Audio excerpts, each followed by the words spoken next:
भारताचे एक सार्वभौम समाजवादी धर्मनिरपेक्ष लोकशाही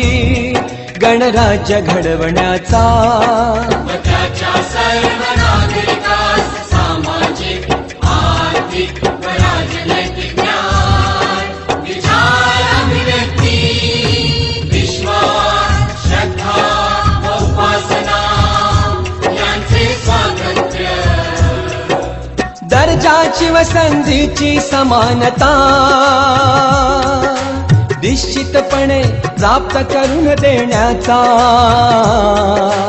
आणि त्या सर्वांमध्ये व्यक्तीची प्रतिष्ठा व राष्ट्राची एकता आणि एकात्मता यांचे आश्वासन देणारी बंधुता प्रवर्धित करण्याचा संकल्पपूर्वक निर्धार करून आमच्या संविधान सभेत आज दिनांक 26 नोव्हेंबर 1949 रोजी